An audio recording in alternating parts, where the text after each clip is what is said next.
Édition spéciale, mesdames et messieurs, bienvenue à votre émission préférée, une vitrine de la politique qui revient surtout sur des grands thèmes de la République démocratique du Congo. Question de vous permettre de vous faire une idée sur comment nous devons réfléchir sur les thématiques qui sont des natures à nous projeter dans l'avenir pour comprendre comment faut-il gérer avec responsabilité la République. C'est pour ces jours que nous allons échanger avec vous dans quelle perspective la jeunesse congolaise doit être au centre de tous les enjeux politiques de l'heure. Est-ce qu'il faut seulement garder la jeunesse pour ce qui concerne des mobilisations politiques, pour des manifestations, ou que la jeunesse doit seulement servir de marchepied pour des fins politiques et puis par après on la rejette comme si c'était déjà un mouchoir usé? Comment on doit vraiment considérer la jeunesse pour que ça soit une véritable main-d'œuvre qualifiée ou le vrai levier de développement de la République démocratique du Congo? Est-ce que la jeunesse congolaise est-elle vraiment consciente qu'elle est vraiment à la place du choix ou à la place où qu'elle mérite réellement au sein de la classe politique ou même au sein des autres fonctions importantes pour contribuer ou apporter son énergie, le tonus au sein de la République en ce qui concerne le boostage et le développement de ce qui est la République démocratique du Congo à ces jours? Quelle est vraiment la place de la jeunesse? C'est la question que nous allons nous poser avec les invités qui sont avec moi autour de cette édition spéciale que vous attendez de très nombreux de par chez vous à travers le monde entier via YouTube que vous nous suivez. Nous allons échanger avec le secrétaire national en charge des propagandes et communications de l'AFDC, de Modeste Baachulukwebo. Chris Mukendi est avec nous autour de cette édition spéciale. Nous sommes avec Maître Jonathan Angwele pour l'amour du Congo, qui est son parti politique où il est président au sein de la plateforme Lamuka. Et nous avons aussi Focas Kukelemena qui va devoir nous rejoindre le nouvel élan de Adolphe Moziton Fumumpa. Il est au cadre de ces partis. Et nous avons Armand Amokulu, l'un des CCI de la Mermende au Malanga, un des cadres de ces partis et communicateurs. Et aussi Cédric Moudiantou, un des hauts cadres du parti AVC du ministre Didier Boudimbo. C'est autour de ces invités, autour de cette thématique que nous allons devoir échanger et pour vous permettre de vous faire une idée nette de ce qu'est la jeunesse congolaise à ce jour. Chris Mukendi, j'ouvre les hostilités avec vous. Vous avez 7 premières minutes dès l'entame des jeux. La jeunesse congolaise, vous pouvez ici dire que selon ce que nous sommes en train de voir, elle est au centre des enjeux politiques de l'heure et on l'a mise à sa place et elle est à mesure de pouvoir donner le meilleur de lui pour que la République démocratique du Congo puisse être cet État que nous voulons au centre de l'Afrique en plein essor du développement. Merci très cher Nonon. Je salue les amis avec qui je partage le plateau autour de cette thématique. Je voudrais, à l'entame de ce sujet, déjà établir le principe que sur ces plateaux, vous avez reçu des jeunes très engagés politiquement, très engagés parce que animés par l'amour de leur pays, très engagés parce que possédant chacun une vision claire sur ce qu'il veut pour la République démocratique du Congo. C'est la raison pour laquelle nous avons décidé de nous engager en politique pour apporter aussi notre pierre à l'édifice. Je crois que la jeunesse dont nous parlons aujourd'hui commence d'abord dès l'enfance. Je crois qu'il y a des textes de loi qui ont prévu à ce que nous puissions accompagner d'abord l'enfant qui est un futur jeune à travers une législation qui veut assurer la protection de l'enfant après sa venue dans le monde. Mais après la venue dans le monde, il y a une prise en charge de l'État qui commence par la gratuité de l'enseignement. Parce que ces jeunes que nous voulons voir demain pour être un vecteur de développement dans le pays, doit être ces jeunes qui est éduqué, ces jeunes qui a étudié. Voilà pourquoi, lorsque le chef de l'État prend le pouvoir, il commence par la base, il commence par l'éducation, en décrétant la gratuité de l'enseignement qui permet à ce que tous les enfants congolais, même si les parents sont moins nantis, qu'ils puissent avoir la chance de savoir écrire, lire et calculer, sortir les Congos du lot des pays où il y a les taux d'analphabètes est les plus élevés. tout commence par là. Au-delà du fait que ces enfants sont pris en charge en rapport avec la gratuité, mais il y a d'autres mécanismes qui sont mis en place, notamment pour promouvoir la jeunesse, en rapport par exemple avec la construction des universités dans les pays. Ce sont des conditions qui permettent à ce que les jeunes que nous voulons voir demain diriger le Congo puissent bénéficier d'une éducation, d'une formation qui leur permet de devenir des hommes utiles pour la société. Il y a aussi une autre catégorie de jeunes qui sont visiblement perdus dans la société. La catégorie par exemple des Koulouna, qui sont des jeunes qui comptent et qui contribuent dans le pays, non pas seulement en termes de mobilisation dans les activités politiques, mais aussi lorsque ils expriment leur vote pour désigner les dirigeants du pays. Ces jeunes aussi sont pris en charge en rapport avec des programmes liés à l'insertion de ces jeunes dans la société, ces jeunes Koulouna, des jeunes qui étaient dans l'espoir des parents, sur qui reposait l'espoir des parents, alors que ces jeunes ont choisi la voie du banditisme. Le gouvernement a voulu mettre en place des mécanismes qui permettent de les récupérer. Donc, j'ai dit, au-delà de ces jeunes, il y a aussi de ces jeunes, comme je disais à l'entame de ces sujets, qui ont choisi d'adhérer aux partis politiques parce que c'est les lieux qui nous permettent d'exprimer des ambitions, qui nous sert de tremplin pour atteindre des postes politiques dans les pays et asseoir une certaine vision. Donc, au sein des partis politiques, il y a de la place pour la jeunesse. Je crois que dans tous les partis politiques, les jeunes ne sont pas seulement utilisés pour la mobilisation, pour aller remplir des stades, mais ils ont aussi des portefeuilles. Vous allez constater avec moi que tous les partis politiques ont dans leur structuration ce qu'on appelle des ligues de jeunes, qui permettent à ce que les jeunes puissent se retrouver et partager les idées de la République. Et aussi, certains sont nommés à des postes de responsabilité. Donc j'ai dit, la place de la jeunesse, ce n'est pas seulement pour accompagner des leaders politiques dans les pays, mais les jeunes sont eux-mêmes impliqués dans ce qui se passe. Ils sont les premiers acteurs. Parce que les jeunes aujourd'hui au Congo représentent plus de 50% de la population. Donc il est clair que l'avenir de notre pays est détenu par la jeunesse. Il faut maintenant que la puissance publique puisse mettre en place des mécanismes qui permettent à ce que cette jeunesse soit encadrée et que dans les fonctions d'État, on puisse effectivement retrouver ces pourcentages de jeunes qui représentent plus de 50% de la population en termes de responsabilité de l'État. Donc je crois dans une première approche,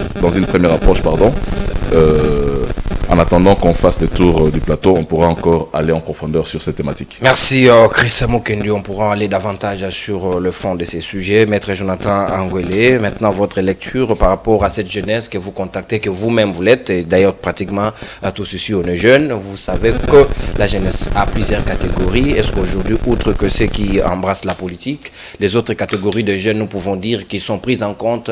L'État congolais a un programme clair, une vision claire pour cette jeunesse, que demain, que ça soit réellement un levier pour le développement de ces pays. Bien, merci cher de le droit de la parole, surtout de l'invitation, car il faut le dire, nous ne sommes pas plus méritants que ceux qui nous suivent de par leur domicile ou leur bureau, mais c'est parce que vous avez cru en nous et que vous avez pensé que nos réflexions serviraient d'apport pour notre population. Également, je me dois de vous saluer ainsi que la communauté technique et même mes débatteurs sur ce plateau qui sont également jeunes. Mais je me dois le privilège de penser à toute cette classe de la jeunesse de mon pays, particulièrement, et celle de l'Afrique en général. Et là, je vois cette jeunesse qui, pour la plupart des cas, est victime de ses propres positions et de ses propres réflexions. Je m'en vais penser au jeune Manik Siyenda. Je m'en vais penser à tous ces jeunes-là qui ont perdu la vie lorsque la RDC décidé d'attaquer la résidence de Mouanansemi, parce qu'il faut dire, il y a eu plus de 20 jeunes qui ont perdu la vie. Et je m'en vais également penser à la classe de cette jeunesse de mon pays qui, bien évidemment, œuvre nuit et jour pour la préservation de la vie, pour la préservation de l'intégrité territoriale de notre pays, mais qui ne se voit pas être récompensé. Mais bien évidemment, là, il faut rétablir la vérité sur ce que nous avons entendu et compris de la jeunesse ici.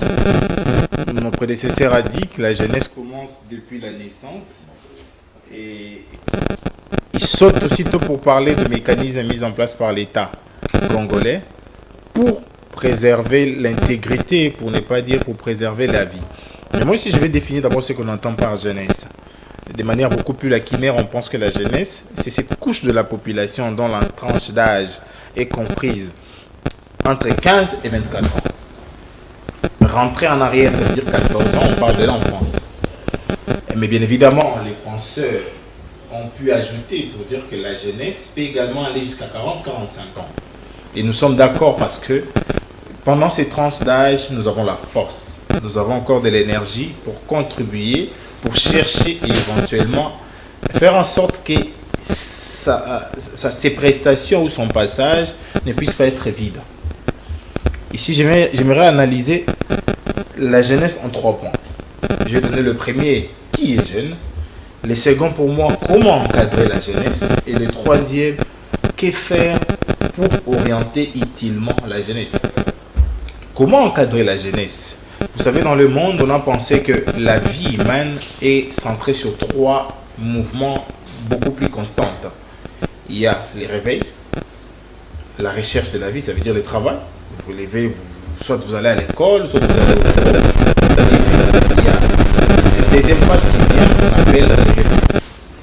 Et pour la jeunesse, le repos est centré sur plusieurs aspects, notamment les temps de détente et les temps de loisirs. Vous allez comprendre qu'aujourd'hui, on n'a pas laissé la chance à la jeunesse de mon pays. La plupart des lieux, nous avons notamment les espaces omnisportifs. Nous en avons. J'ai appris avec regret que vers ma il y a un terrain qui a voulu être expolié pour transformer en mort. Vous comprenez qu'il y a un souci là. La jeunesse qui ne fera pas que travailler aura des moments où il sera obligé de joindre son temps de travail au temps de repos, mais il ne pourra plus le pratiquer. Pourquoi? Parce que le terrain où lui il est censé se détendre en pratiquant le sport est spolié. Et on revient encore en arrière.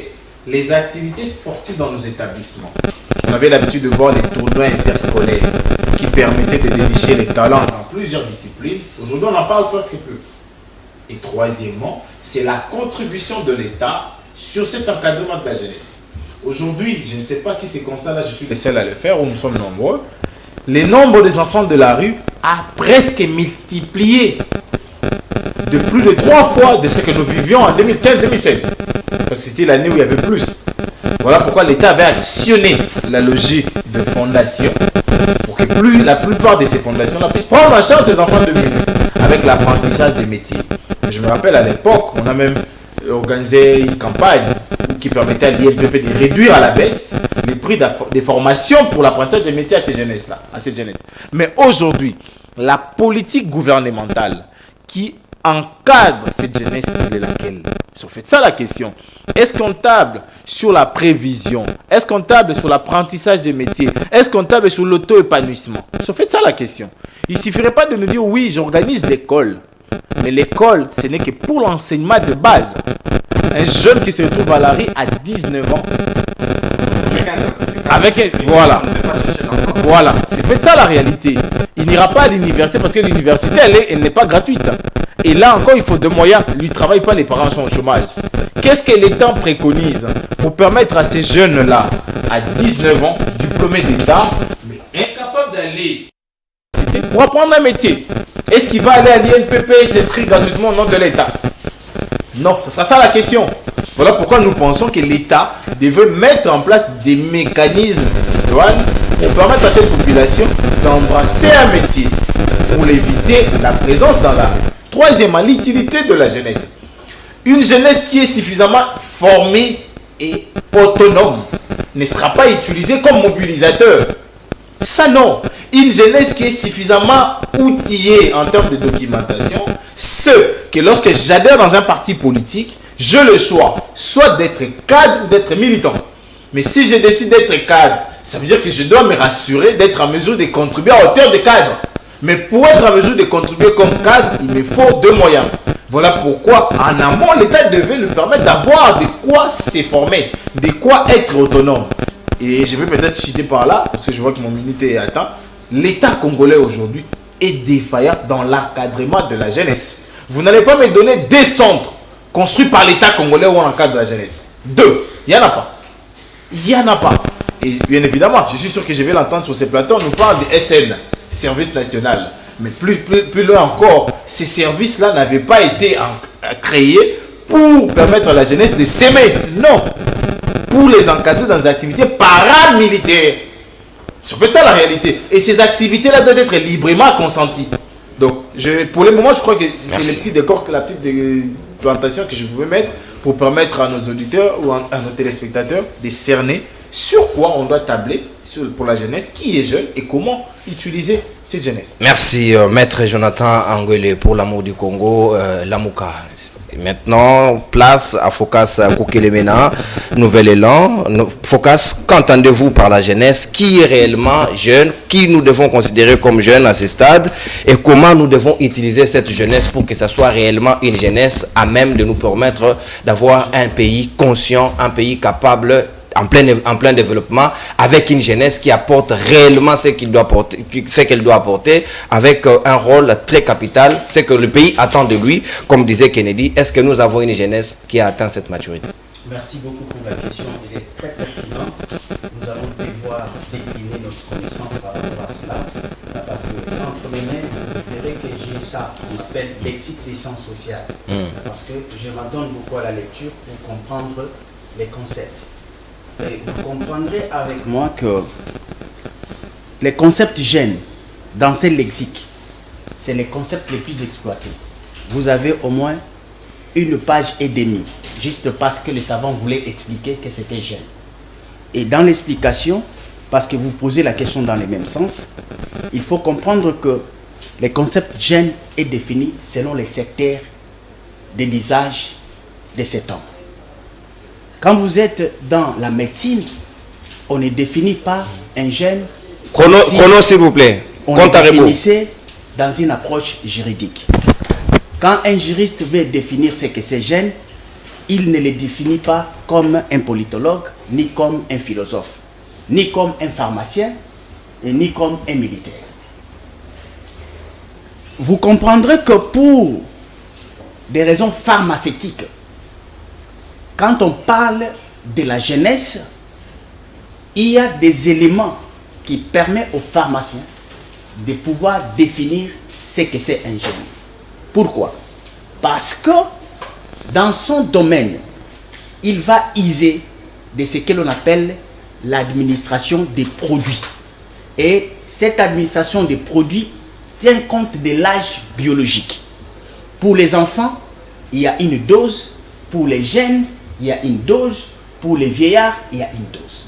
Donc la manière dont lui va vous présenter un jeune, ça n'a rien à voir avec ce qu'un philosophe peut présenter comme jeune.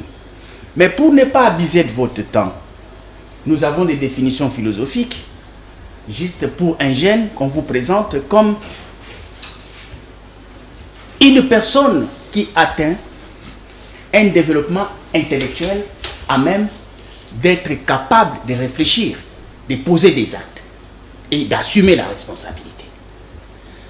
Mais quand vous venez en sciences politiques, ici beaucoup plus, il n'est pas question de l'approche biologique, mais plutôt une approche qui tient compte des aptitudes objectives d'une personne à un certain âge pour être capable de contribuer dans la construction de l'État.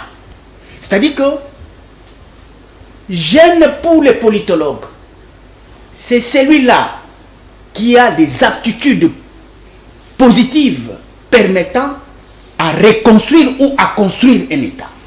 Parce que c'est pendant la période de la jeunesse qu'on peut être utile pour la construction. Parce que quand on est enfant, en sciences politiques, on considère qu'on est un cas social. Et quand on est vieillard, de la même manière, on considère qu'on est un cas social. Mais quand on est jeune, alors vous devenez l'espérance d'une nation. Et de ce fait, pour les politologues, nous ne sommes pas trop liés à l'âge biologique, mais aux aptitudes objectives de la reconstruction. Tu peux avoir 40 ans, mais dès lors que tu perds tes aptitudes objectives pour la reconstruction d'un État, pour les politologues, tu n'es pas jeune. Tu es un cas social. Tu peux être jeune pour les médecins, parce qu'on va t'administrer les mêmes produits que d'autres jeunes de ton âge. Mais tant que tu ne contribues pas, tu n'es pas à même, tu n'as pas des aptitudes, tu n'es pas l'espoir d'une nation, donc tu n'es pas jeune. Tu es un problème, tu es un cas social. C'est pourquoi nous définissons sectoriellement et nous voulons parler des jeunes dans la politique. La politique a besoin des jeunes, pourquoi?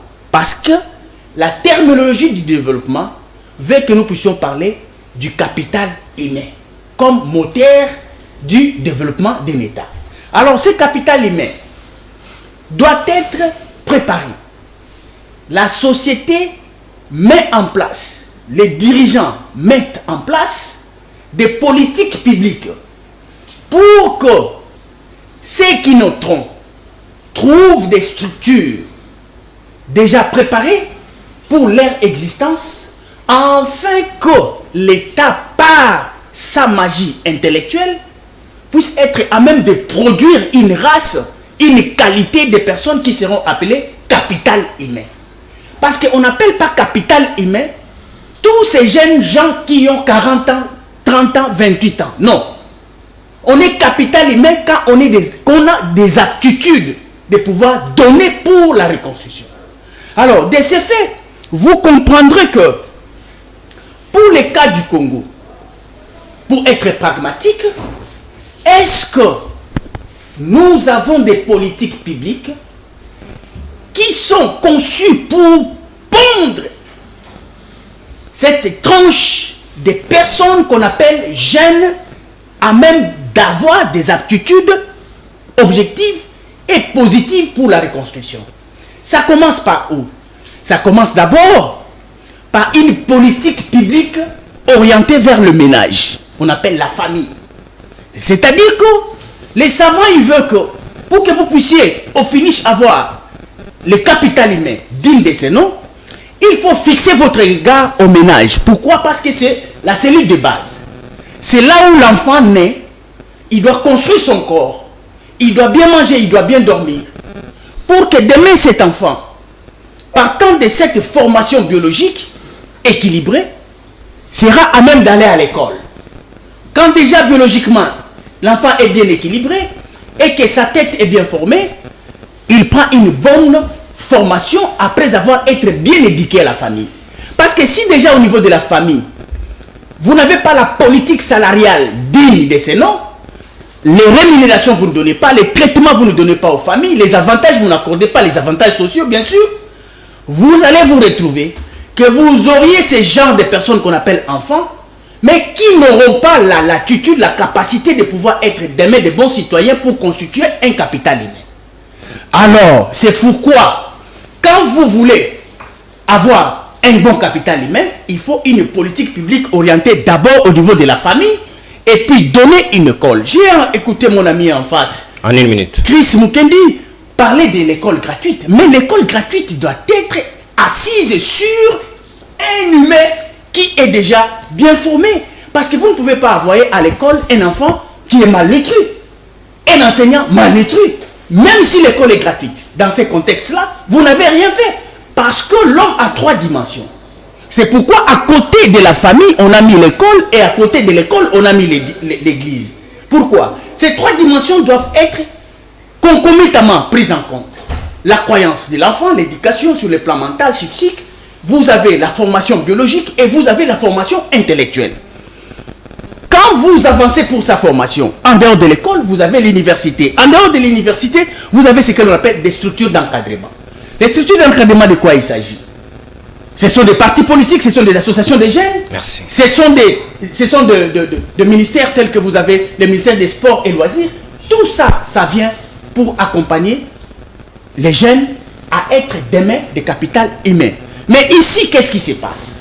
la question qui mérite d'être posée, est-ce que nous avons une politique publique à même de pouvoir produire ces capital humain? Nous disons non. Merci Focas Koukedemena. Je vous reviens tout à l'heure. Maintenant, nous entrons dans la deuxième dimension. Là, c'était juste que le décor sur la responsabilité de l'État et de sa vision par rapport à cette jeunesse. Chris Mukendi, je vous reviens parce que nous avons tout un ministère, toute une portefeuille de la jeunesse qui existe dans ce pays. Est-ce qu'il y a un plan? Parce qu'aujourd'hui, c'est l'entrepreneuriat qui fait vivre un État. Est-ce que nous avons une jeunesse qui est soutenue? Nous avons une jeunesse qui est accompagnée par sa manière d'entreprendre les choses? Est-ce que nous avons une jeunesse qui est formée en ce sens pour qu'à ce jour, nous pouvons dire que demain, nous pouvons compter sur le développement d'une jeunesse qui est à mesure de pouvoir contribuer pour que la RDC soit un pays qui compte sur ces jeunes? Vous savez, très cher Nono, lorsque un gouvernement est investi à l'Assemblée nationale, le gouvernement est investi sur base d'un programme qui touche à tous les secteurs de la vie nationale, qui touche à la diplomatie, qui touche à l'économie, à la gouvernance, qui touche à la défense et qui touche à la jeunesse. Et dans ces programmes, il est décliné des actions à mener en tant que membre du gouvernement pour la promotion de la jeunesse.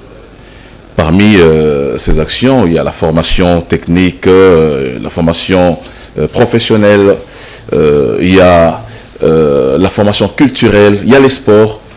J'ai entendu Jonathan Ngwele parler ici des structures ou des terrains qui devraient servir,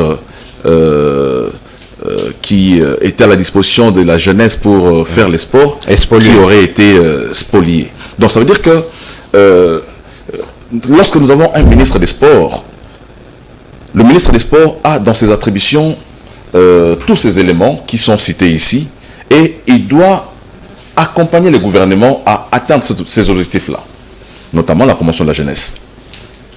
Cette promotion, elle est sportive, elle est culturelle, elle est musicale, elle est politique. Focas parlait ici tout à l'heure des structures d'encadrement qui sont des partis politiques, pour ceux qui ont des visées politiques, des associations de partis politiques. Hein. Donc je crois, lorsque nous questionnons le programme du gouvernement qui a été investi à l'Assemblée nationale, nous trouvons dans ces programmes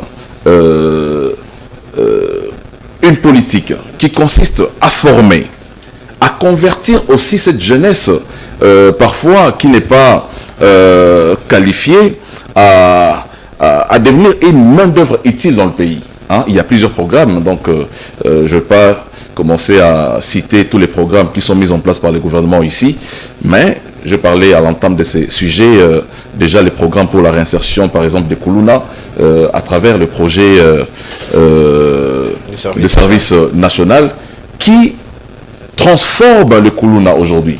Parce que la politique doit aller dans le sens de transformer les citoyens congolais. Et je crois... aujourd'hui, on les appelle les bâtisseurs. Voilà, aujourd'hui, ils ont été transformés. La plupart sont, pas la plupart, tous en tout cas, qui sont aujourd'hui au niveau de Kanyamaka CC, qui ont été transformés en bâtisseurs. Ils sont dans plusieurs travaux qui consistent à faire développer les pays. Donc, j'ai dit, c'est multisectoriel. Hein. Nous avons un ministre de la jeunesse qui, malheureusement aussi, ça n'engage que moi, qui ne comprend pas le rôle qu'il est appelé à jouer en tant que ministre de la jeunesse, parce que cette jeunesse, elle est vraiment aujourd'hui dépourvue.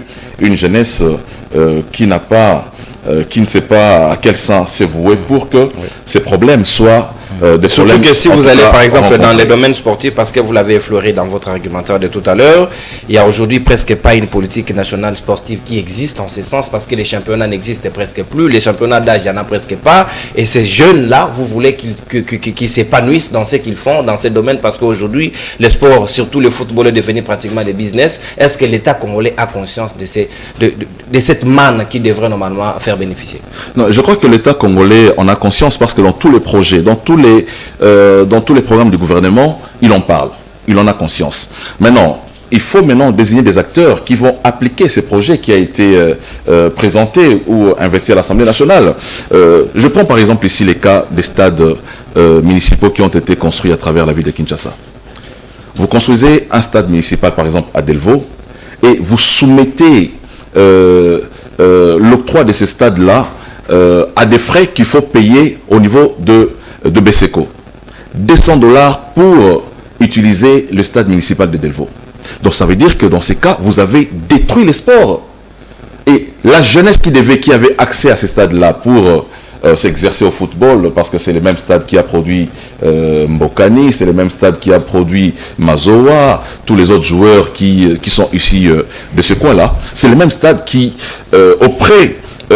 c'est dans ces stades-là que ces joueurs allaient s'entraîner. Et aujourd'hui, vous ne pouvez pas avoir accès dans ces stades si vous ne payez pas 200 $. Ça veut dire que les équipes de football sont condamnées à disparaître. Et lorsque les équipes de football disparaissent, ça veut dire que cette jeunesse-là va trouver un autre moyen pour être prise en charge. Ça peut être le Koulouna, malheureusement. Donc, il faut une politique qui accompagne. Lorsque vous avez un stade comme ça, il faut le mettre à la disposition gratuite de cette jeunesse qui lui permet d'avoir, parce que nous parlons de la promotion de la jeunesse, mais la promotion du sport aussi. Pour promouvoir ces sports-là, il faut mettre des conditions qui permettent à ce que la politique que nous visons pour cette jeunesse-là soit réellement effective. Il y a autant de disciplines. Hein. Là, nous parlons seulement du football, mais il y a aussi ceux qui font les judo, ceux qui font les karatés, ceux qui jouent au tennis de table, comme moi, ceux qui jouent au basket. Donc, il faut qu'il y ait une politique qui accompagne tout cela. Là, nous sommes juste dans le cadre sportif, mais ceux qui ne font pas le sport aussi devraient aussi être pris en charge par une politique gouvernementale qui existe, comme j'ai dit tout à l'heure, parce que ça a été décliné devant l'Assemblée nationale, mais il faut, comme le chef de l'État avait eu à le dire, des hommes qu'il faut à la place qu'il faut pour que cette politique-là ne souffre pas de son effectivité. Pour que cette politique ne souffre pas de son effectivité, je vous garde votre 1 minute qui reste pratiquement. Vous allez le récupérer au 3e tour de parole. Le temps pour moi de récupérer Armand Moukoulou, que j'ai annoncé tout au début de cette émission, qui nous a rejoint. Armand Moukoulou de la CCI, de la Mermende Ombalanga. Est-ce que pour vous, la jeunesse congolaise aujourd'hui, c'est une jeunesse que nous pouvons compter, que l'État a réellement permis à cette jeunesse d'être à sa place et dans l'entrepreneuriat, parce que nous pouvons constater dès aujourd'hui qu'un certain Martin Bakoli qui était ici, un motard, mais il voyage, il part en Europe, il vous sort un grand boxeur de poids lourd qu'aujourd'hui toute la République s'en réjouit. Est-ce que nous avons conscience que nous perdons beaucoup de talents par manque d'une bonne politique pour manager ces jeunes, afin que ces talents soient de véritables occasions d'or pour la République démocratique du Congo? Merci pour la parole, monsieur le journaliste. Je tiens d'abord à présenter mes excuses à toute la population qui nous suit en ce net moment, tous les téléspectateurs de cette grande émission spéciale, mais aussi aux amis colibataires. C'était dû à quelques embouteillages, vous le savez bien, avec la situation actuelle des routes de la ville-province de Kinshasa. Les routes sont presque impraticables. Même si le programme Zéro Trou avait été annoncé. Bon, c'est un programme, mais le grand problème, c'est la mise en exécution, l'application, le suivi peut-être du projet ou du programme. C'est là où il y a un problème. Parce que, bon, aujourd'hui, quand vous vous promenez, quand il plaît, c'est tout à fait catastrophique. Vous ne pouvez pas parcourir un petit chemin comme ça. Peut-être il fallait plus ou moins 10 minutes, mais ça peut vous amener au-delà même d'une heure de temps, suite aux embouteillages, ce qui est une réalité.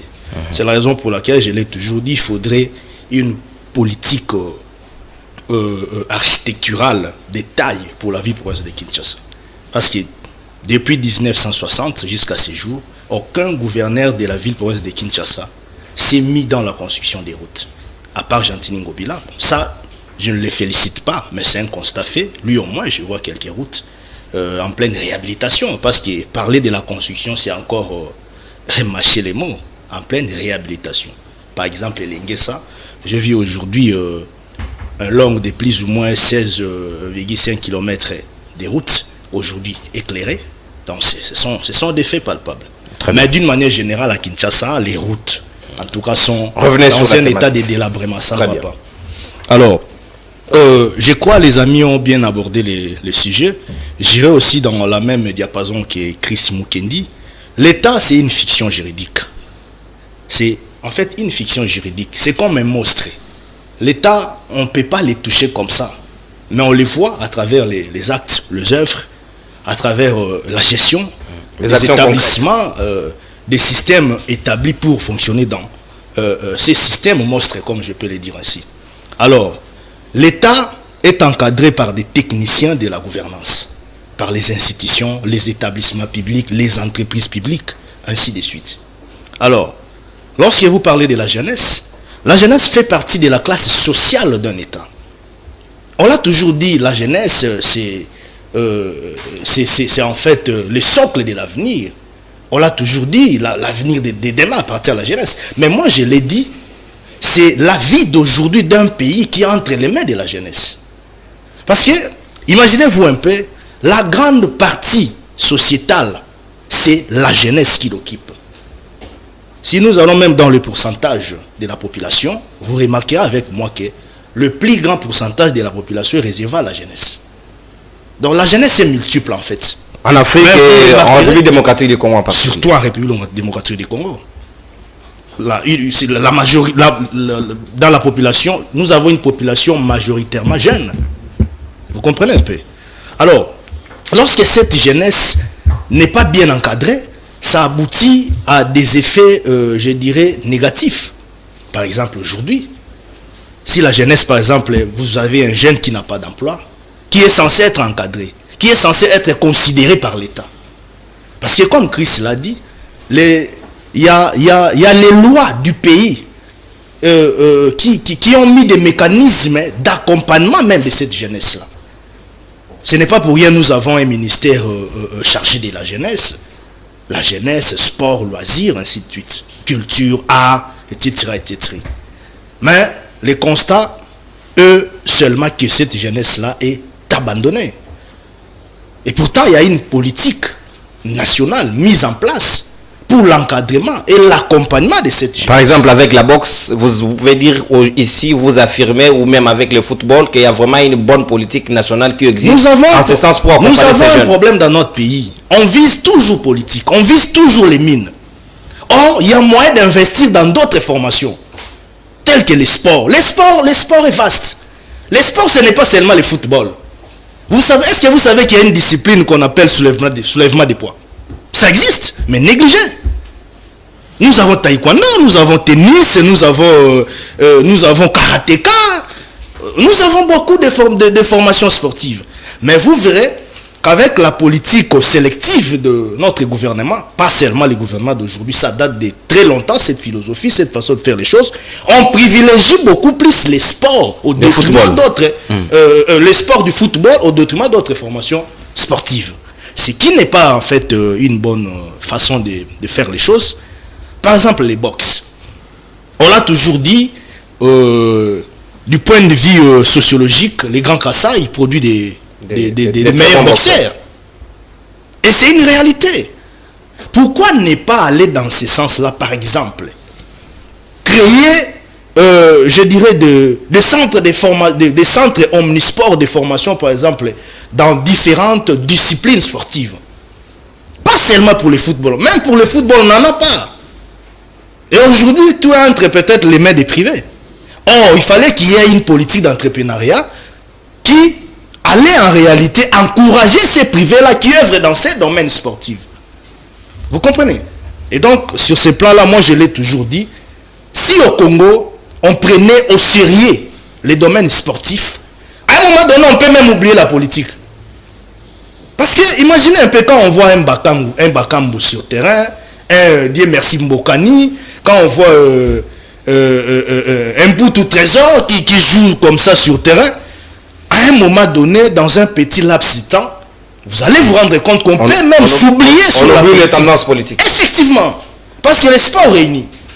Mais, fort malheureusement, aujourd'hui, nous n'avons même pas de terrain où cette jeunesse-là peut aller exercer ses métiers. Dans vos 4 ans déjà au pouvoir, est-ce que vous avez pensé la construction des terrains, par exemple, dans chaque province, une ou deux terrains pour occuper ces jeunes dans l'avenir? Est-ce qu'avez-vous pensé? Les projets étaient de 3 terrains, chaque province, et la réhabilitation des stades municipaux d'une manière générale.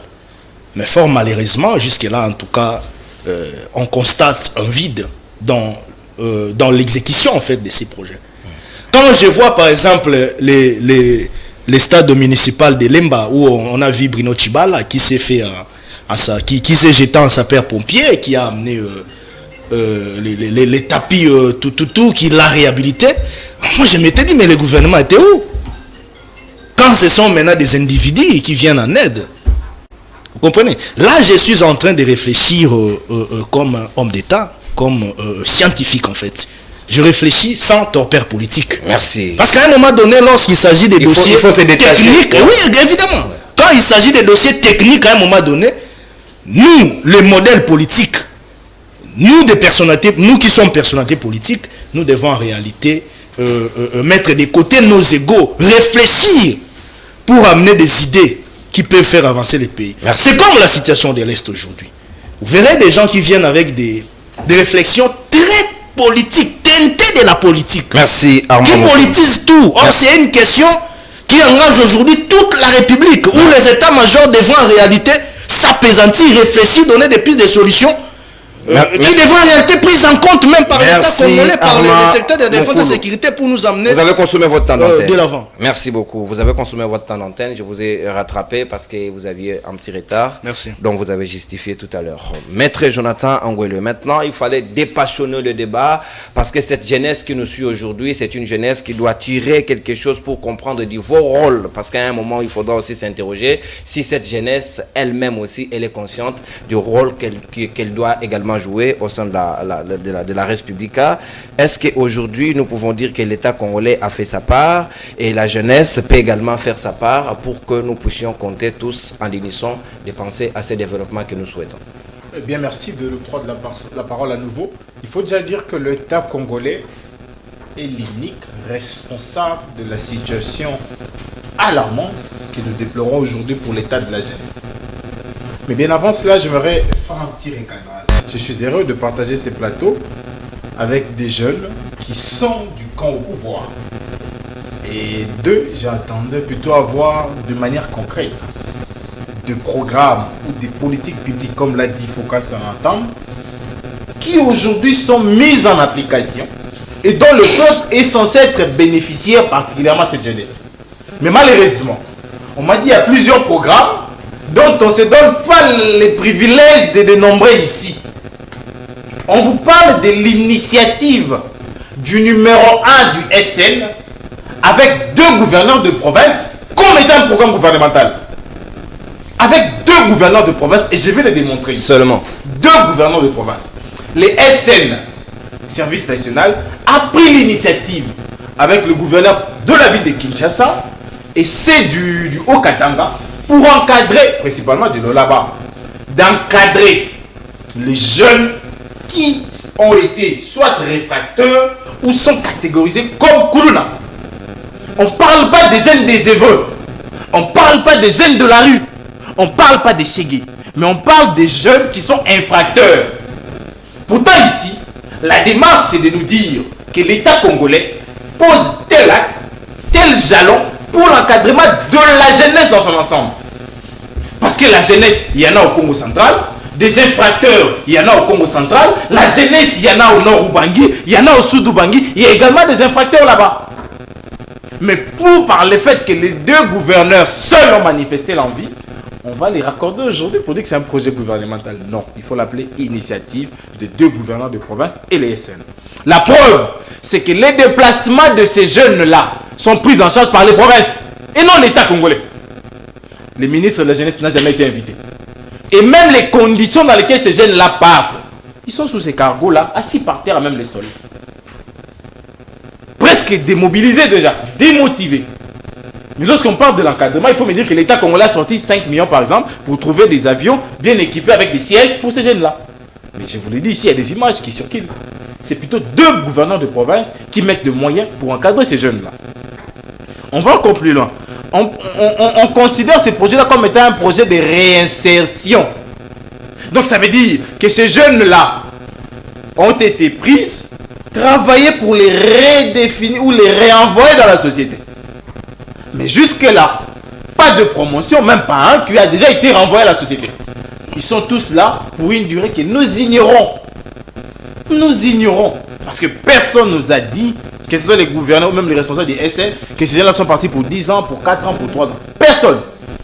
Nous apprenons plutôt qu'ils vont apprendre les métiers là-bas. Oui, c'est ce qui est prévu dans les décrets. Et nous voyons aussi que certains d'entre eux deviennent, ils pratiquent quand même. Je suis très d'accord. La menuiserie et ils construisent des écoles. La maçonnerie. Les objectifs même poursuivis par les SN, c'est celle-là. On parle des activités paramilitaires. Je ne les vois pas apprendre des activités paramilitaires. Non. Ils apprennent des activités professionnelles. C'était ce petit recadrage que je devais faire. Deuxièmement, on a parlé des stades. Je suis heureux que ce soit moi qui ai balancé cette idée-là ici. Mais il y a des questions capitales qu'il faille y résoudre. Les stades ne sont pas sur toutes les communes de Kinshasa. C'est les Mbao à ce jour n'a pas de stade sportif. C'est les Mbao. Ils vont jouer en Ngiringiri loin. C'est les Mbao n'a pas de stade. À Massina, c'est même les lieux des obsèques. Voilà. Et à Bandalungwa, les gens utilisent 5 Assia. Mais vu la grandeur, parce que les stades municipaux, l'époque, c'est fermé. C'est derrière le combat que mène mon ami Ramazani. On comprend qu'en réalité, l'État congolais, avec la gouvernance actuelle qui exerce sous pied d'une continuité, ne prévoit pas ajouter là où il n'y en a pas. Je suis au regret parce qu'il n'est pas là, Manik Siyenda. Nous sommes en train de pondre avec lui une réflexion.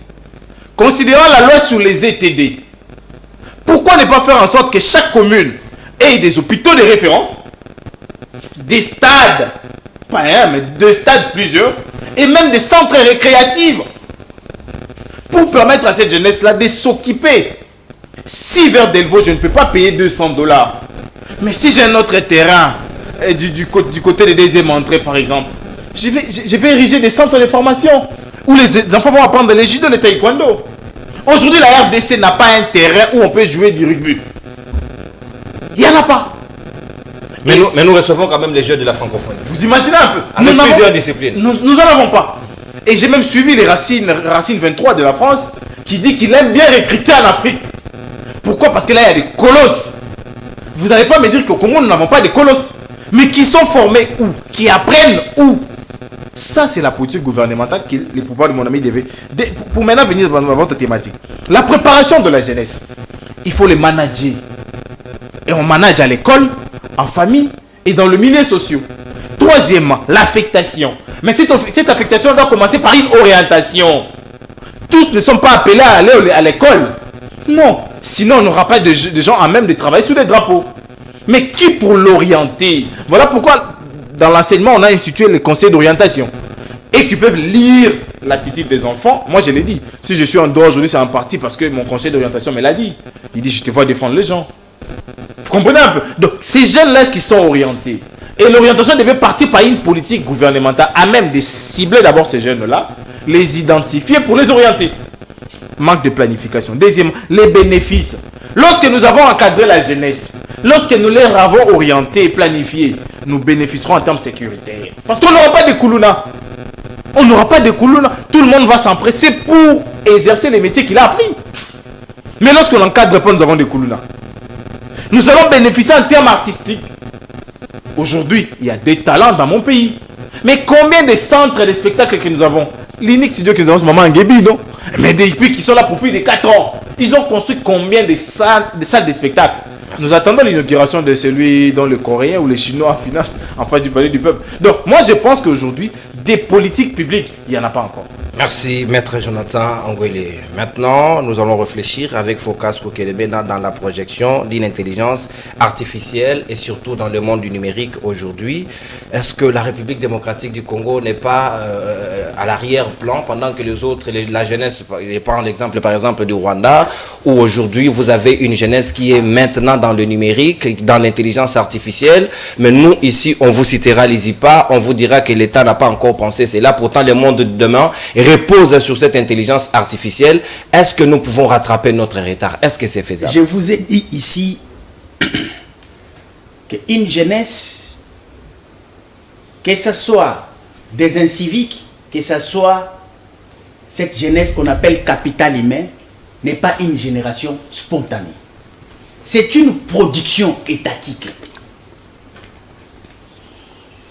Vous devez être à mesure de comprendre aujourd'hui que la meilleure jeunesse qu'un État a besoin, n'est pas une génération spontanée qui tombe du ciel. C'est une jeunesse préparée. Ça doit... Parce que ici, je crois, on est en train d'orienter les débats sur le plan de l'encadrement. Exact. L'encadrement, c'est pour ces jeunes-là qui ont déjà raté leur intégration dans Comment la les société. récupérer? Comment les récupérer? Et les rendre utiles. Mais ici, quand vous voulez parler de la jeunesse, il faut beaucoup plus parler de l'enfance, de ceux qui naissent. C'est à partir de cela, on vous dit qu'avant de parler de l'encadrement, il faut d'abord parler de la prise en charge. La politique publique sur la jeunesse ne commence pas par l'encadrement. La politique publique sur la jeunesse commence par la prise en charge. D'où la question du ministère des prévoyances sociales, des genres et familles, ainsi de suite. Parce que le ministère des Sports vient en donner lieu pour l'encadrement. Il faudrait que ces trois ministères puissent produire... Est-ce qu'il y a une synergie autour de ces ministères? Mais si déjà une politique publique générale, durable, n'existe pas, la synergie viendra d'où? Ce n'est pas du mécanisme. Non, c'est du structurel, des systémismes qui doivent se mettre en place pour que cela puisse produire. Parce que vous savez, nous sommes dans quelle société? Quand vous allez en Europe aujourd'hui, vous posez la question à un petit garçon, une petite fille, d'où viennent les secours? Il va te répondre que les secours viennent de l'assistance sociale. Mais prenez la même question, posez ça aux enfants d'ici. D'où viennent les secours? Ils vont vous dire que les secours viennent de l'Éternel. Qui a fait la terre et la Oui, tu vois, donc c'est-à-dire que vous sentez qu'il n'y a aucune science, aucune discipline qui assure les secours, la prise en charge. Et pourtant Dieu est descendu déjà du ciel. Il est dans les États, au travers des compétences qu'il a données aux gens. Mais malheureusement chez nous, ce ne sont pas les compétents qui dirigent, dans la plupart des cas, ce sont des griots. Oui. Et les griots, ils n'ont rien entre leurs têtes. Ils n'ont rien, ils ne peuvent pas. Ils n'ont pas d'ingéniosité. Ils n'ont pas de créativité. Ils ne sont même pas capables de percevoir le problème. D'abord, ils ne perçoivent pas ça. Ni de planifier. Mais comment déjà, si vous ne percevez pas les problèmes, vous allez planifier quoi? C'est ça le plus grand débat. Vous savez aujourd'hui, c'est le choix, par exemple, pour les questions d'encadrement. On parle des partis politiques. Quel serait le choix d'un parti politique au Congo aujourd'hui entre les jeunes chômeurs qui iront en abondance aux meetings et aux marches et avoir des jeunes qui seront occupés, qui n'auront pas le temps d'aller les suivre dans les marches et dans les meetings? Si vous posez la question aux politicards de la RDC, je crois que dans leurs rêves les plus ardents, c'est avoir une masse de chômeurs. Quand j'organise des meetings, ils viendront plein et puis ils passeront à la télé pour dire que vous voyez, J'ai mobilisé. moi je fais mais tu fais le plein des chômeurs. Parce que en fait, tu es en train de t'enorgueillir. Le nombre de chômeurs que toi tu gères et tu les appelles, ils sont là disponibles. Vous les appelez pour aller accueillir quelqu'un qui vient du voyage avec sa Du matin au soir. qui n'amène rien au pays. Ils seront là, prennent les jeunes, ils seront là parce qu'ils sont disponibles. Ce sont des chômeurs que vous avez produits vous-même. Et en plus, vous savez, la plus grande difficulté que nous avons, je vous ai déjà dit ici, quand on parle de la prise en charge, par exemple, à l'heure actuelle, depuis que ce régime est en musique, chacun nous avons 3000 enfants qui arrivent.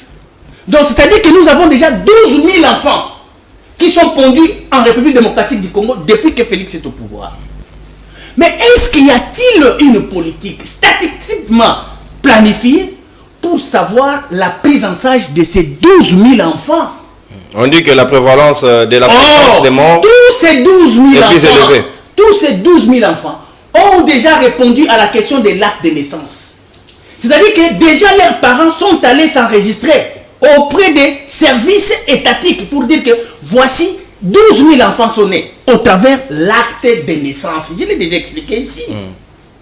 Mais quand l'État apprend que 12 000 enfants sont nés par l'entremise de l'acte de naissance, parce que c'est l'acte qui permet à donner l'information à l'État pour que la prise en charge puisse être déclenchée. Parce qu'il y a toute une vie entre l'acte de naissance et l'acte de décès. Un travail, un processus étatique doit être planifié pour un individu. Mais quand déjà vous avez un vide entre l'acte de naissance et l'acte de décès, mais cet espace que vous laissez vide, la nature a l'horreur de la vie, du vide, et automatiquement, vous avez des jeunes qui tombent comme la pluie qui vient pour massacrer. Parce que c'est une jeunesse qui va arriver. Intelligence artificielle. Voilà, qui ne trouvera aucune préparation. Parce que la pluie, quand elle tombe, elle veut trouver des structures, des canalisations. S'il n'y en a pas. Mais s'il n'y en a pas, c'est de l'inondation, c'est la destruction. Et les jeunes qui arrivent sans planification, horreur du vide, ils deviennent des kourounas, ils deviennent des malédictions, ils deviennent des problèmes. Mais pour ce que tu as parlé du Rwanda, au Rwanda, je vous signale aujourd'hui, à l'heure actuelle, les taux de chômage au Rwanda, c'est 1,3. C'est-à-dire qu'ils sont... Et ici, c'est à combien? Ici, nous sommes autour de 75% du taux de chômage. Regarde, le Rwanda, ils sont au nombre de 13 millions d'habitants.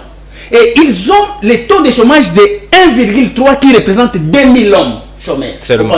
Seulement. Mais comment vous pouvez avoir une idée sur telle cité qui se prépare pour ne pas créer l'oisiveté qui est un danger pour la jeunesse? Et puis aujourd'hui, tu parles de numérique. Mais c'est Kagame, oui, les sanguinaires, Hitler que nous l'appelons. Mais il a rêvé une jeunesse qui viendrait concurrencer la jeunesse du Congo. Au niveau de l'école maternelle, les enfants commencent déjà la formation avec le numérique. Merci. Avec l'ordinateur. Mais qu'est-ce que nous donnons à nos enfants ici comme élément, même si on parlait de la gratuité, inutilement, qui n'est qu'une gratuité pour gratifier les tenants de ce programme qui n'a pas de qualité, mais qui essaye un peu d'embellir les bilans du chef. Merci, pour Focas. rien. Merci, Focas. Maintenant, alors, vous chutez par là. j'atterris. Nous avons l'obligation de créer une mère patrie. La mère patrie, c'est elle qui enfante les patriotes. Les patriotes ne tombent pas du ciel.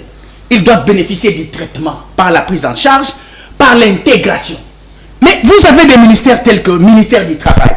Vous avez l'Office national de l'emploi. Vous avez les mécanismes d'intégration des jeunes. Ça fonctionne à quel niveau? Merci, Focas. Aujourd'hui, ce sont des partis politiques qui engagent dans les institutions. Je vous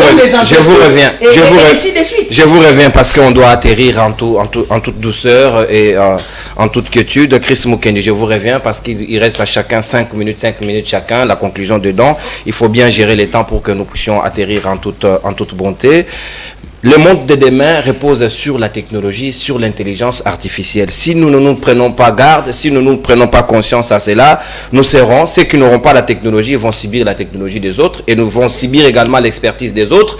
Est-ce que l'État congolais, notre République démocratique du Congo est au rendez-vous des diapasons de ce monde qui va avec une vitesse vertigineuse que vous avez 5 minutes quant à ça pour aborder cette question liée à l'intelligence artificielle, Chris Mukendi. Merci beaucoup pour la question. Je crois que nous tous ici avons eu le privilège d'aller aux études et que nous connaissons tous la pyramide d'Abraham Maslow. Il ne faut pas aller chercher des besoins qui sont au sommet de la pyramide alors que les besoins de base n'ont pas été rencontrés. Lorsque vous suivez la hiérarchisation de besoins d'Abraham Maslow, il y a d'abord des besoins physiologiques. On parle du numérique aujourd'hui dans des étapes modernes, tout simplement parce que les besoins physiologiques ont été déjà dépassés. Nous avons un problème sérieux d'abord à résoudre, des problèmes d'éducation, des problèmes des besoins physiologiques, comme je disais tout à l'heure, l'eau, l'électricité, la nourriture, soins de santé.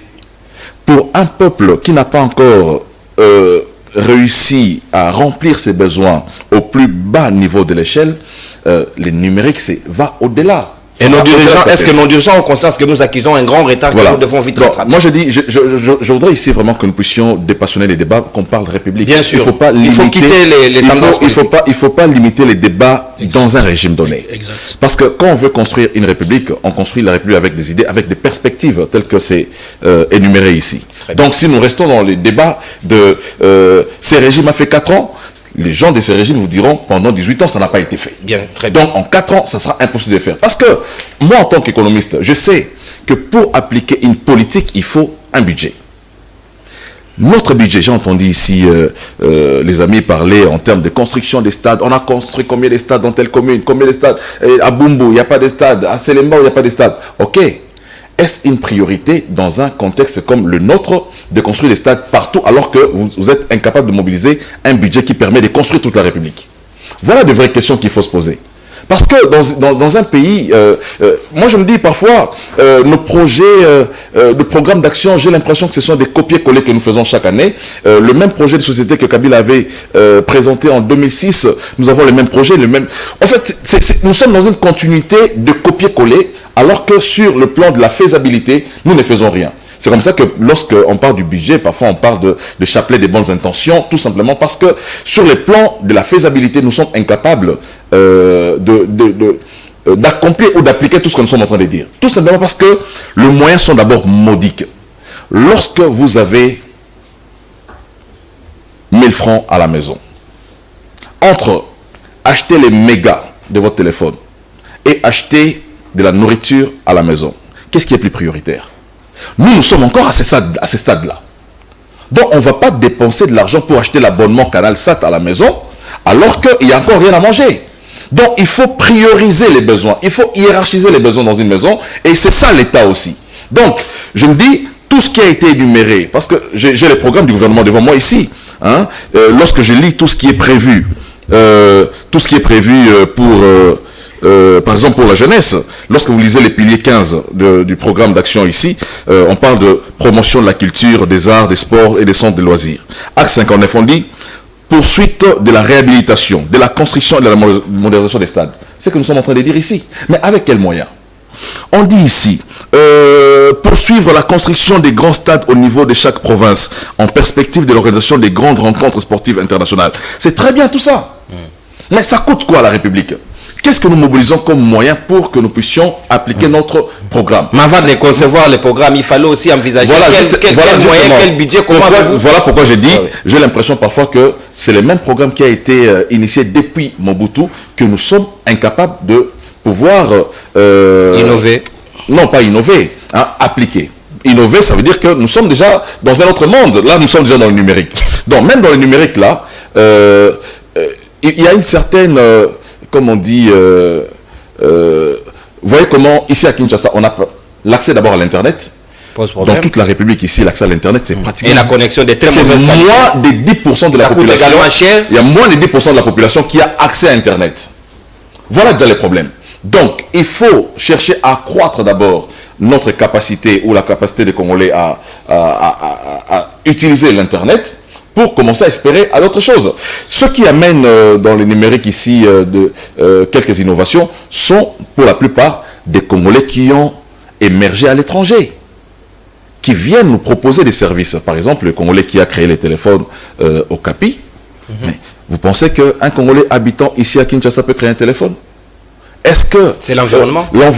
L'environnement, c'est pas au niveau de la recherche scientifique ici au Congo. L'environnement au niveau de la technologie. Est-ce que on a tous les ingrédients qui nous permettent d'avoir un certain niveau pour aller compétir avec le Rwanda, tel que vous êtes en train de le dire ici? Donc, la plupart de nos frères qui viennent avec ce genre d'applications, de téléphones, sont généralement ceux qui viennent de l'étranger, qui ont appris à l'extérieur et qui amènent ici. Malheureusement, ici, on n'a pas développé. Hein, on parle du ministère de la Recherche scientifique, mais pour quelle utilité? Et quel est le budget que nous mettons à ces ministères-là? Je dis, parfois, nous avons seulement procédé à une sorte de copier-coller des programmes et des ministères qui en réalité ne disposent d'aucune consistance en termes de programme ou en termes de production. Mais nous avons voulu à ce que les choses soient comme ça, comme on a copié une démocratie à l'occidental, nous continuons à faire les choses de la manière dont le font les Occidentaux. Mais en réalité, je dis, en ce qui concerne le numérique, je dis, aussi longtemps qu'on n'a pas encore résolu de besoins sociaux de base, moi je ne vois pas comment on va chercher à atteindre le sommet de la pyramide d'Abraham Maslow, dans la mesure où on a encore des besoins plus importants à pouvoir résoudre pour le peuple congolais. Merci Chris Mukendi. Vous avez consommé votre temps d'antenne avec 1 minute de bonus que vous aviez laissé précédemment, que je vous ai fait bénéficier. Maintenant, le 5 minutes à Arma Moukoulou, avant que je ne revienne à Maître Jonathan Ngwele. Aujourd'hui, il y a une fracture numérique qu'on observe au niveau de la République démocratique du Congo, parce qu'ici, la connexion coûte déjà extrêmement cher et de très mauvaise qualité. Nous tenons jamais compte de cela.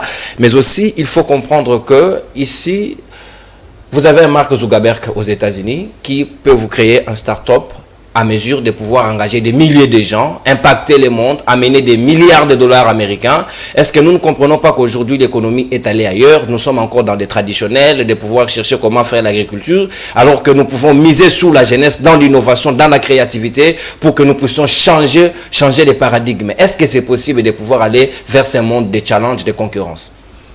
Merci pour la parole. Je vais jouer à, je dirais, à la précision dans mon temps d'antenne, mais laissez-moi quand même ramasser quelques interventions qui ont été, je dirais, avancées ici par mes précieux co-débatteurs. Quand Maître Jonathan Ngwele nous dit ici, bon, il est dit avec je dirais, avec une sorte de légèreté en fait. Quand il dit votre truc ici financé par les Coréens, on doit quand même être humain, on doit être congolais. Financé par les Coréens ou pas? Est-ce qu'on en avait d'abord à l'époque? Non. Mais des financements, ça s'opère. Le financement, c'est du tac au tac. Ça, c'est pas un problème. Ce sont des partenariats public-privé. Ça existe partout au monde entier. Je n'ai jamais vu un État sous-développé comme le nôtre, même en Afrique, évoluer, prospérer, sans pour autant avoir des partenariats public-privé avec d'autres grandes entreprises du monde. Il faut toujours aller vers les autres. Ça, c'est une réalité. Et donc, il faudrait noter ici que, c'est une information que Maître Jonathan devrait aussi prendre en compte. C'est vrai, le financement, à plus ou moins 70%, a été fait par cette entreprise coréenne, mais la logistique est faite par le gouvernement congolais. La construction, c'est cette entreprise, mais la logistique, d'une manière générale, dans les instruments, les installations, tout ce que vous allez voir là comme logistique, les matériels, c'est le gouvernement congolais qui en a pris la charge. Et donc, ça veut dire tout simplement que le gouvernement aussi travaille. Vous comprenez avec moi? Mais je n'ai pas refusé que c'est un financement public-privé. Ça existe. Et donc, quand M. Focas nous dit ici, par exemple, il a parlé d'une stratégie politicienne qui a été déjà mise en place depuis très longtemps dans notre pays, où les politiciens, en fait, les grandes personnalités politiques, travaillent pour la pauvreté de la jeunesse, en fait. Travaillent pour populariser davantage cette jeunesse. Effectivement. Donc, les politiques, certaines personnalités politiques d'une manière générale, l'État en place, ne travaillent pas pour amener la jeunesse à son développement. Ne travaille pas pour donner de l'emploi à la jeunesse. Travaille pour enforcer le chômage de la jeunesse. Parce qu'à un moment donné, selon M. Focas, ces politiques auront besoin de cette jeunesse pour des marches, ainsi de suite. Non, nous devons comprendre ici que Machiavel l'a dit, la politique, c'est une passion personnelle. Même moi, tel que je suis là, je peux avoir un petit boulot. Mais lorsqu'il s'agit d'aller répondre à une obligation politique ou à une invitation politique, je peux y aller. Je peux y aller. Je peux laisser mon bureau. Je dis, bon, je suis politique, je réponds à cette invitation. Et donc, sur ce plan-là, je ne suis pas d'accord avec lui. Et puis, en ce qui concerne la statistique, concernant les naissances, ou soit les décès de la population. Mais Nous avons l'Institut national de la statistique qui y travaille. Si vous allez à l'Institut national de la statistique, moi j'ai quand même eu cette chance-là. Je crois que c'était à l'époque avec Chris Mukendi. Parce que nous fouillons, nous fouillons, nous entrons par-ci par-là pour avoir des éléments nécessaires. Il y a toute une litanie de la statistique générale du pays, dans tous les domaines. Je salue Serge Bokouma, INSITI. Parce que là, c'est une institution de techniciens, des mathématiciens. Là, c'est de la technicité. Et l'Institut national de la statistique est mieux placé pour ça. Si vous allez là-bas, il y en aura. Rencontrer nos réflexions. Il faut aller là-bas. Est-ce que nous pouvons aller ils sont en contact avec tous les services à la technologie qui peut aussi donner beaucoup de milliards à la République démocratique du Congo avec l'innovation des jeunes aujourd'hui? Je viens maintenant dans ces domaines. Je viens maintenant là. Il vous reste 2 minutes. Donc, nous devons comprendre une chose. Aujourd'hui, le monde est devenu un monde de concurrence. Le monde d'aujourd'hui, c'est un monde planétaire. Le monde évolue avec une vitesse supérieure qui n'est plus la nôtre. Supersonique. Donc, il faudrait comprendre que nous devons être à la page avec le numérique. C'est pourquoi je serai d'accord avec Chris. Nous ne devons pas négliger nos besoins prioritaires pour privilégier simplement les numériques. Parce que nous sommes d'abord un pays sous-développé, ça nous devons le reconnaître. Et un pays qui n'a pas la technologie, nous sommes pas comme la technologie des autres. C'est ce que nous devons comprendre aussi. Nous ne sommes pas comme la France. On n'est pas comme aux États-Unis. C'est vrai, il y a des pays en Afrique qui aujourd'hui ont une dimension technologique avancée. Pour ne pas citer les Rwandais, parce que tout le monde cite les Rwandais ici. Il y a même l'Afrique du Sud, la République sud-africaine. Vous comprenez? Il y a les Kenyans, il y a même Sénégal, il y a même Maroc. Où vous voyez des jeunes qui innovent, qui créent des applications qui font entrer des millions de dollars américains dans la caisse publique de ces pays-là. Vous comprenez? Et donc, ça veut dire tout simplement que nous sommes encore très loin. C'est vrai, c'est bien bon, l'avènement du numérique. J'ai vu le ministre du numérique, que je salue, le professeur Eberan, qui tient bon à ce secteur-là. Parce que sur le plan national, et sur le plan économique, c'est un secteur qui va nous ramener beaucoup d'argent. Pourquoi je dis ça? Vous savez, même avec nos frontières là, si nous arrivons à un moment donné de sécuriser nos frontières sur le plan du numérique, ça va aussi nous aider sur le plan sécuritaire. Merci Arma Amoko. Aujourd'hui, le numérique, même dans les domaines d'exonération, dans les domaines de taxes, même dans les domaines de mobilisation des recettes, même dans différents secteurs de la vie nationale de notre pays, si le numérique prend sa place, vous verrez que nous aurons en fait une idée claire par rapport à même tout dans la gestion des finances et même tout dans ça, la gestion des finances, la traçabilité dans la gestion des finances. Merci à Mamoukou. Mais nous ne sommes pas encore là parce que nous devons d'abord travailler sur les social. Merci beaucoup. Nous devons d'abord travailler sur l'homme. Merci. Merci Arma. Nos infrastructures. Vous n'avez plus la parole. Merci beaucoup. Merci Arma Moukolo. C'était aussi une manière pour vous de récupérer un peu votre état. Maintenant, Maître Jonathan Angwele, certainement, oui, la technologie aujourd'hui, c'est elle qui régente le monde. Il faut aller avec cette vitesse supersonique.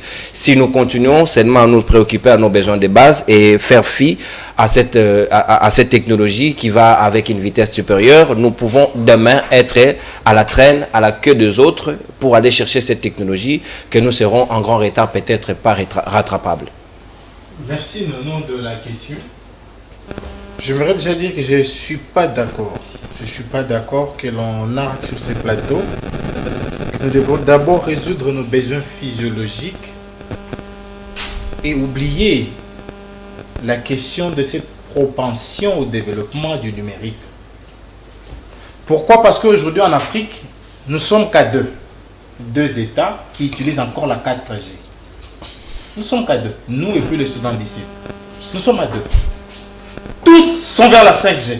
Les cadets. Est-ce que nous devons être fiers de nous retrouver dans la liste de ces deux États qui utilisent encore la 4G? J'ai dit non. Nous sommes dans les top 10 de pays africains qui ne possèdent pas de satellites personnels. Dans les top 10, en tout cas, je crois que nous devons être la 4e ou la 5e pays, la 5e nation. Pourtant, il y a des chercheurs ici qui ont travaillé depuis plusieurs années à l'ISTA pour mettre en place ces satellites-là. Ils sont arrivés à la phase des essais. Mais vous savez que les essais, il faudrait prendre le risque. Il faut envoyer, espérer que ça va revenir. Donc il faut être rassuré. Des moyens aussi. J'arrive. Il faut être rassuré. Et plus encore, on crée tout un ministère que l'on appelle le ministère du numérique. Mais ça, il faut reconnaître que ça Qui vient devait avoir comme champ de bataille, d'abord nous amener à avoir notre satellite. D'abord là, notre satellite. Ensuite, nous amener vers la 5G pour tabler sur la performance et la vitesse de débit. Mais on ne pense même pas à ça. On pense plutôt au code du numérique pour réprimer les infracteurs. Déjà, la fibre optique pose problème. Voilà. On va encore plus loin. J'ai rencontré un Congolais qui en 2017 avait créé un véhicule ici qui pouvait rouler avec des lots. Et lorsque j'échange avec lui, il me dit, il est dit à Lingala, pas si l'année Zarara, dans le salon en 2017, mais j'ai un jeune monde, Chine dans le salon en 2009, dans le salon ça au coup à Vous imaginez ça un peu? Mais c'est déjà... Non, il avait ça rencontrer ces jeunes-là. En réalité, il a créé. Il a créé en fait. Mais j'ai posé la question, est-ce que tu as les infos sur ces jeunes-là? Il m'a donné les noms. J'ai tapé sur Google. Ces jeunes-là aujourd'hui à la nationalité russe. On l'a coopté. Vous imaginez? On l'a pris. Et je suis allé encore plus loin. Il y a un citoyen congolais, fils d'un ancien dignitaire, je ne citerai pas son nom ici, qui a créé un véhicule qui peut fonctionner avec des panneaux solaires aux États-Unis. Qu'est-ce qu'on fait de ces jeunes pépites-là, ces crèmes-là? On en fait quoi? J'ai rencontré notre compatriote congolais avec qui je travaille d'ailleurs, qui vous crée un logiciel à même de vous permettre de sécuriser votre maison de là où vous êtes. Mais est-ce que sur le plan national, comme nous ne sommes pas encore en mesure d'avoir cette technologie et avec les intelligences que nous avons ailleurs, qui sont naturellement des Congolais, est-ce qu'on ne peut pas avoir une intelligence pour ramener ces cerveaux ici et aussi permettre à booster et à impacter les autres et pour est-ce que l'office des Congolais pour les étrangers, aujourd'hui c'est un département, ministère des Affaires étrangères, fonctionne-t-il encore? Parce qu'aujourd'hui, par exemple, j'ai 3 citoyens congolais qui sont bloqués dans un stade parce qu'ils n'ont pas le droit de rentrer au Soudan. On ne sait même pas savoir qu'il y a 30 étudiants congolais à Khartoum qui doivent regagner le pays parce que ça tire. Vous avez suivi Ibengue, il dit en sortant pour rentrer là. Lui, heureusement, la France là a débarqué. Les citoyens français, il dit nous avons vu les corps. Mais nous avons nos 3 joueurs bloqués dans un stade. C'est un souci d'aller vers le numérique. C'est urgent, c'est même une priorité. On vous dit que dans leur programme là, il fallait construire des stades. C'est très bon. Mais combien avez-vous prévu comme quote-part de budget pour ces stades là dans votre prévision budgétaire? Parce qu'aujourd'hui, il m'en a payé 50 000 $ en Angola pour jouer. 50 000. Et s'il paye les 27 000 qu'on fait louer ici, qui gagne? C'est l'État congolais. C'est l'État congolais. On va encore plus loin. On vous dit, il faut ne pas seulement penser à cette jeunesse-là, mais voir d'abord ses besoins naturels. Ça encore, j'ai très mal. Les jeunes de 26 ans qui a créé TikTok là, il n'avait pas droit aux besoins naturels. Mais il a réfléchi, il a mis en place le logiciel. Aujourd'hui, il est compté parmi les hommes les plus nantis du monde. Mais nous avons des Congolais ici qui vous mettent en place des sites web à moins de 30 minutes. J'ai mon ami qui le fait rapidement. À moins de 30 minutes. Salutations à toi. Mais malheureusement, lorsqu'il le fera comme ça, il est obligé d'aller contacter quelqu'un au Canada pour avoir un hébergeur. Exactement. C'est là les soucis. Donc le ministère du numérique devait mettre en place des politiques publiques, bien évidemment après concertation avec le gouvernement, pour permettre l'expansion de cette jeunesse-là vers le numérique. C'est pas ce qui va me contredire. Pendant la Covid, nos enfants ont étudié par télétravail, si je veux l'appeler comme ça. Oui. Le Scolab. Cette application est créée par qui? C'est pas un Belge qui l'a créée, c'est un Congolais. Pourquoi ne pas étendre cette application-là pour tous les établissements? Là, il faut passer encore aux ventes d'abord. Non. Les amener vers la e-tech permettrait également cette expansion. Parce que lorsqu'on on fait face au e-tech pour la première fois, on a besoin d'être creusé. Et lorsqu'on creuse, on essaie de trouver des performances. C'est fait ça la réalité. Aujourd'hui, nous avons des espaces virtuels. Mais en 2000, il n'y en avait pas. Quelqu'un s'est dit, bon, si je peux mettre dans un power, si je peux mettre dans une clé USB, je peux mettre ça dans l'espace virtuel. Et j'en crée. C'est ça la réalité. Merci pour l'invitation. Je vous en prie, maître Jonathan Ngwele. Surtout, à un moment, il faudra quitter les débats politiciens et politiques. À la fois, qui a fait quoi, qui a volé quoi, qui a détourné quoi. Il faut quand même penser à cette jeunesse parce que si nous ne faisons pas notre part, nous serons quelque part complices de ce qui arrivera demain. Focus Koukele maintenant, je veux devoir boucler avec vous les 5 dernières minutes. Bonne gestion des temps. Est-ce qu'aujourd'hui, l'intelligence artificielle dont ici évoquée, la RDC a-t-elle à mesure de pouvoir comprendre que les cerveaux qui sont à l'extérieur, on peut faire revenir ces cerveaux pour que ces cerveaux-là boostent davantage ceux qui sont en interne ou forment un peu avec nos petits moyens, question de ne pas être au grand retard et pratiquement absent à ces rendez-vous de la technologie de demain. Comme disait Marshall McLuhan, le monde est devenu un village planétaire. Merci beaucoup. De prime abord, je voulais revenir sur mon ami Armand. Je crois qu'il ne m'a pas saisi. Mon problème, ce n'est pas de chercher des données statistiques. Mon problème, qu'est-ce qu'on fait avec ces données statistiques? Je crois que tu as compris. Il y a des données statistiques, mais vous faites quoi avec? C'est pour mettre dans le tiroir. On vous informe, il y a 12 000 enfants qui sont nés. Et vous croisez les bras parce que les statistiques en a les données? Non. Il faut prendre maintenant ces données-là, commencer à faire avec pour que vous puissiez mettre en exergue des politiques publiques de prise en charge de ces 12 000 enfants. C'était ça ma réflexion. Mais il faut aller plus loin. Vous voyez quand mon ami Chris parle, il vous a sorti le programme du gouvernement. Mais dans son programme du gouvernement, il présente un programme du gouvernement comme si c'était un chapelet de bonnes intentions. Ça, lui aussi, il a regretté. Il a dit Voilà, c'est depuis la nuit des temps qu'il faut changer le paradigme. C'est comme ça qu'il a Quand on parle d'un programme de gouvernement, c'est-à-dire que ce sont des lignes budgétaires qu'on ouvre pour chaque activité. Donc vous ne pouvez pas avoir un programme de gouvernement Pour atteindre les qui assignations. n'atteint pas ces assignations parce qu'il y a les recettes et les dépenses. Adressez-vous à Samba Lokonde, qui nous a présenté Et on ça. suppose que ça a été déjà traité, travaillé. Voilà. Et étudié. Mais voilà. Étudié. Mais qu'est-ce que nous constatons? Ce que nous constatons, c'est quoi? C'est l'homme politique que nous appelons les tradis politiciens qui prennent des allocations des activités des jeunes. Là où partout vous sentez des ratés, ils ramènent ça à ce qu'on appelle l'argent pour le fonctionnement des institutions, leurs voyages, leurs allocations, et c'est ce qui crée les déficits. Les FF. Et puis, vous êtes dans une réalité de dépassement budgétaire. À quel niveau? Ce n'est pas dans les projets de développement. Vous n'entendrez jamais parler de dépassement budgétaire parce qu'on est en train de réfléchir pour que nous puissions lancer notre satellite. Vous n'allez pas entendre des dépassements budgétaires pour ce genre de projets. Les dépassements budgétaires, c'est pour les voyages de ces régimes, c'est pour les costumes, c'est pour les voitures, c'est pour les belles maisons et dames. Mais ça, c'est pour les accessoires en réalité. Mais c'est ça la vision. Les principales, c'est la l'autre. République.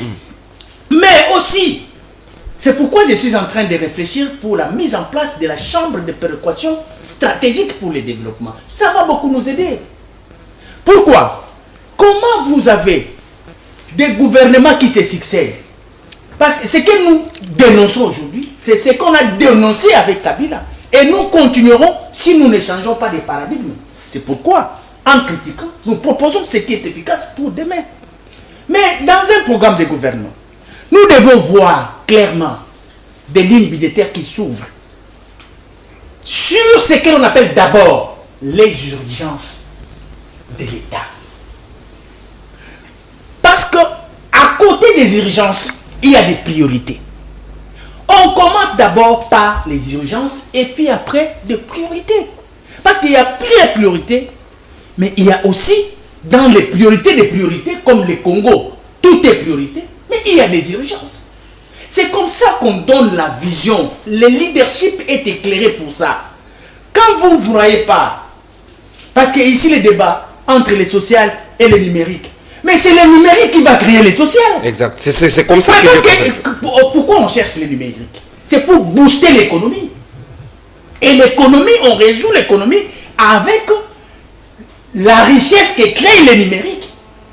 Mais comment vous allez prendre votre priorité, les sociales, et mettre le numérique en arrière? Or, nous sommes dans un cycle où sans numérique, il n'y a pas de développement. Il n'y a pas de croissance économique. Je l'ai dit, oui. Voilà. Donc, là, ici, il faut alors, la perception doit vous dire que la priorité ce n'est pas autre chose que le numérique. Et imagine un peu, quand vous êtes dans une société où un enfant, on vient de vous démontrer l'ingéniosité, la créativité des Congolais par Jonathan. Mais est-ce que ces enfants-là ont-ils bénéficié les suivis et la sanction positive? Non, on préfère beaucoup plus donner des sanctions positives à qui? À un petit garçon qui a monté derrière un jeep. Celui-là, on l'amène à la présidence. Reçu par les chefs de l'État. Les chefs de l'État. On achète une petit qui a créé un avion, un appareil volant. mais on ne l'a pas jamais reçu. Ça n'intéresse pas le leadership d'aujourd'hui. C'est lui qui a fait les camions qui roulaient avec de l'eau. On ne l'a pas réussi. Ce n'est pas ça le problème de ces régimes. Tu vois, en fait, c'est question d'abord de perception. Qu'est-ce que vous voyez? Le problème, c'est l'État a déjà été réfléchi. On ne va pas créer la roue. Donner les pouvoirs à ceux qui sont les méritants. Merci. Les vrais hommes. Le meilleur d'entre nous. Et vous avez la solution. Vous savez, par exemple, quand vous parlez de la jeunesse, l'article 36, stupide quoi? Vous chutez pas. Le travail est un droit. Et c'est un devoir sacré. Pour chaque Congolais, l'État garantit les droits au travail et lutte pour le chômage. Mais c'est écrit. Mais c'est écrit. Une intention est là. Mais il faudrait qu'il y ait des gens qui matérialisent. C'est ça le problème. Aujourd'hui, dans le numérique, l'avantage du numérique, c'est comme l'agriculture. Un champ vaste que vous n'allez même pas contrôler, comment ça va engloutir le nombre de jeunes. Merci. Dans l'emploi. Mais quand vous avez des gens qui, pour eux, ils ne savent même pas placer des priorités, les différencier aux urgences. Mais vous tombez dans une situation du chaos. Donc, pour clôturer, actuellement où nous parlons, le Burkina Faso vient à peine de lancer une satellite pour son numérique. Parce que vous ne pouvez pas voir. Le Burkina Faso. Le Burkina Faso. La RDC qui a tout. Mais voilà. C'est 267 000 km², Burkina Faso. 2000. Voilà. Un pays qui n'a même pas d'eau. Voilà. Un pays. Ouais. Mais oui. Mais ils sont intègres. Un leadership éclairé. Merci. Booste. Merci Focas. Booster la mentalité collective. Merci Focas Kukelemena. Merci Chris Mukendi pour votre disponibilité, surtout pour l'intelligence que vous avez disposée de part et d'autre pour la République démocratique du Congo. Merci Armand Mokolo. Merci Focas Kukelemena. Merci Maître Jonathan Ngwele. Merci à vous aussi, très chers Congolais, très chers Congomani, comme j'ai l'habitude de vous appeler, de partout pour votre confiance. Je crois que vous pouvez développer davantage des idées que nous avons mises en place. Les autorités peuvent également tirer les bons côté des choses, là où ça n'a pas marché, ils peuvent amender, pourvu que cette jeunesse soit une jeunesse que tous nous pouvons compter pour demain, mais pourquoi pas aller concurrencer les autres jeunes du monde, parce qu'aujourd'hui le monde c'est un village planétaire. Je crois que nous avons fait notre part, chacun pourra faire sa part, et c'est la République qui sortira gagnant, et on se voit à la prochaine. En attendant, tenez-vous prêts, c'est le Congo qui gagne. Au revoir et à la prochaine. Bye bye. Salut.